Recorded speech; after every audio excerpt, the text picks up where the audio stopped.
Allah yang dirahmati Allah. Alhamdulillah pada kesempatan hari ini kajian kita yaitu kitab Safinatun Najah. Hari ini kita akan mengkaji membahas tentang najis ya. Alladzi bismillahirrahmanirrahim alladzi yadhuru minan najasati salasatun.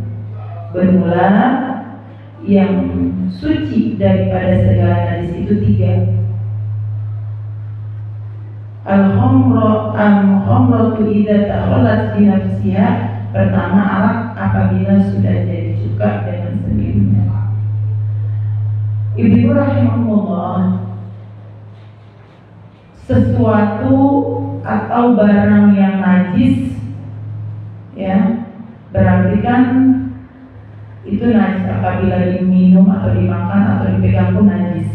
Tapi barang yang najis ini bisa berubah menjadi suci apabila ada sebab tertentu ya.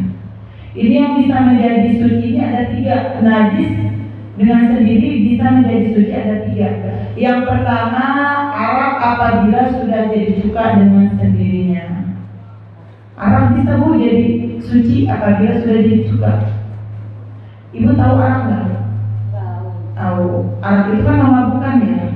Ya biasanya orang luar negeri itu membuat arak tuh biasanya dia dari anggur. Kan arak itu macam-macam ya, makanya mungkin ada yang ya, tahu kita mah dari anggur ya.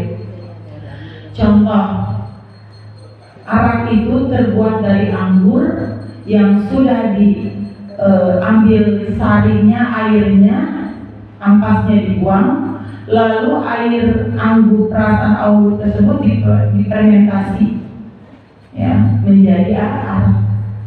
Ini kan saya nggak tahu kalau jarak fermentasi dari air anggur itu ke jadi arak itu berapa hari, cuma contoh misalkan ya.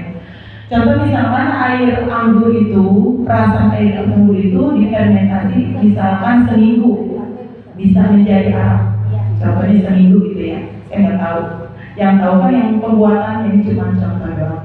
Contohnya ketika ia ingin membuat arak yang memabukkan dari perasan air anggur, jaraknya seminggu.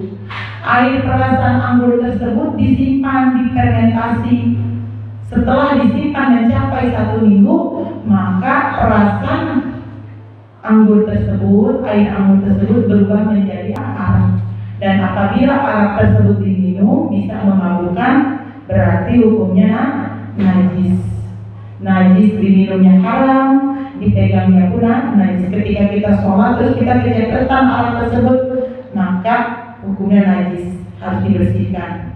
Dia najisnya seperti kayak darah, kencing, sederajatnya najisnya seperti itu. Jadi kalau kita mau sholat, nempel ke kulit kita, tangan kita misalkan, ya tangan kita harus dibersihkan, wudunya tetap tersisa. Atau nempel ke baju kita, sejadahnya yang kecepetan najis itu yang harus dibersihkan, tapi wudunya tetap tersisa. Nah, apabila arak tersebut direncanakan ingin dijadikan cuka. Nah, kalau air anggur tersebut kan misalkan difermentasi seminggu bisa jadi arak. Nah, dari arak ke jadi cuka itu contohnya sebulan misalkan. Saya juga nggak tahu ini misalkan ya. Nah, setelah arak yang tadi dari air perasan anggur tersebut seminggu jadi arak. Nah, tiba-tiba ingin dijadikan lagi cuka, jadi nunggu misalkan 2 minggu lagi. Contohnya misalkan 2 minggu lagi ya. Nah, arak tersebut difermentasikan lagi, didiamkan selama 2 minggu, akhirnya berubah menjadi cuka. Jadi ketika diminum maka tidak memabukkan, berarti menjadi halal. Tadinya haram tuh arak ya. Pas difermentasikan lagi, misalkan 2 minggu lagi dia didiamin, berubah jadi cuka, asam-asam gitu. Ketika diminum gak memabukkan, berarti itu menjadi halal. Biasanya orang-orang Arab begitu Bu. Tapi dengan syarat ketika memfermentasikannya itu murni alami, nggak dibuat-buat, nggak memakai bahan tambahan, nggak pakai obat-obatan. Contoh, ini udah jadi arak nih dari air perasan anggur, udah menjadi arak. mau dia bikin cuka katanya, pakai obat lah supaya 2 hari udah jadi. Kan biasanya kalau alami 2 minggu tuh baru jadi cuka. Tapi ini karena dia pengen buru-buru 2 hari jadi, dia pakai obat. Misalkan arak tersebut dipakai obat supaya fermentasinya cepat menjadi cuka. Cuma 2 hari akhirnya jadilah cuka. Tetap cuka tersebut masih haram karena ketika fermentasinya itu dia nggak alami karena pakai obat, tetap haram. Tapi ketika dia memfermentasikannya secara alami murni nggak karena sebab apa-apa, ketika sampai 2 minggu nunggu lagi tuh arak tersebut jadilah jadi cuka. Nah ketika cuka itu dikonsumsi tidak memabukkan lagi, berarti cuka tersebut halal dengan syarat nggak pakai obat-obatan, murni alami gitu kan. Itu biasanya orang-orang Arab itu begitu Bu.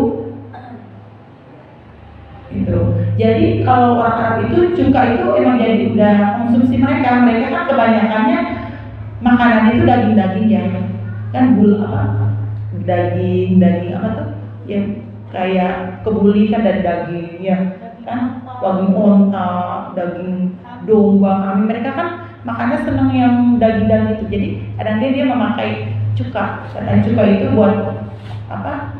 Buat campuran masakan tersebut. Kadang cuka juga dicampurkan dengan minuman, katanya cuka itu bisa menghilangkan lemak-lemak di badan gitu kan, cuka tersebut. Kadang orang itu mengkonsumsi cuka bisa buat makanan, campuran masakan daging-dagingan, buat campuran minuman, buat menghilangkan lemak-lemak. Dia kan kebanyakan makanannya kan daging-daging gitu, atau dibuat masakan lah yang lain gitu. Saya pernah sih minum begitu dibagi ya, tapi halal. Dia berbunyi kayak hitam-hitam gitu, asam-asam gitu.